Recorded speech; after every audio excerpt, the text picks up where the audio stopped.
The first idea of annexation of Hawaii amongst Americans was sparked by other nations' interest in the small Pacific islands.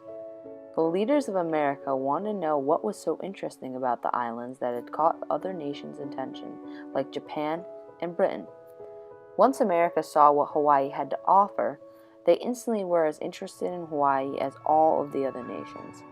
America saw that eventually annexing Hawaii would be in the best interest of both of the nations, economically and politically.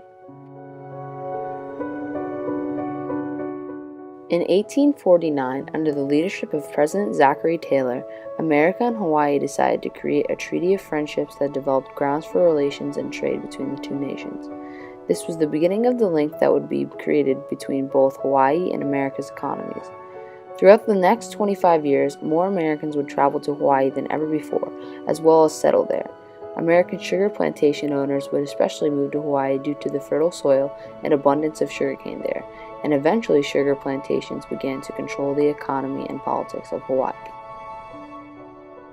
When Queen Liliuokalani, the Queen of Hawaii at the time, wanted to establish a stronger monarchy, the Americans who were residing there and some natives strongly opposed her. Most of them were the plantation owners who wanted to be rid of the tariffs the Queen represented, and under the leadership of Samuel Dole, they removed her from office in 1893. The planters believed that an annexation by the United States would get rid of the tariffs on their sugar and ultimately make trading cheaper, which is why they acted so drastically. They also viewed this as an advantage for Hawaii as a whole, making the trade of sugarcane less expensive, and they believed it would give a small boost to both America and Hawaii's economy in turn. Sugarcane wasn't the only export for Hawaii. The soil on the islands is naturally rich and can cultivate many different types of tropical fruits, coffee, and rice. The ocean around the island is also home of many whales, making it a great place for American whaling ships to be stationed. The resources in Hawaii had to offer America were valuable, but with the devastating tariffs being levied by the Queen, these resources were slipping from the grip of the United States. The annexation would give the U.S. the benefits of these resources and ensure the unwanted tariffs would not be levied, and would also increase the import and export rates, ultimately creating more revenue for both parties. The American military saw the annexation of Hawaii as beneficial and good for other reasons. To begin, they believed that if any nation should annex Hawaii, it should be America, just because of the simple fact that the islands are closer to the U.S. than any other nation that was also interested in annexation.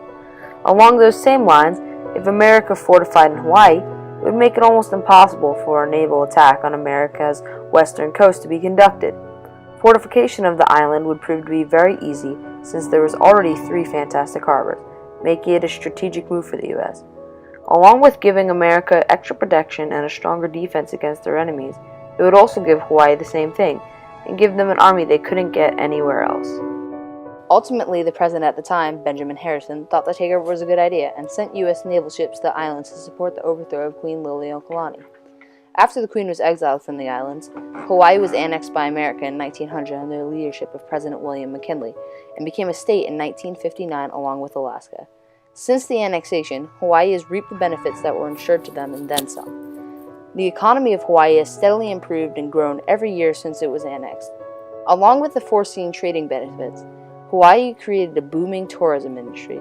Each year, roughly 7 million people visit Hawaii, mostly people from other states in the U.S., and these travelers spend tens of billions of dollars there collectively.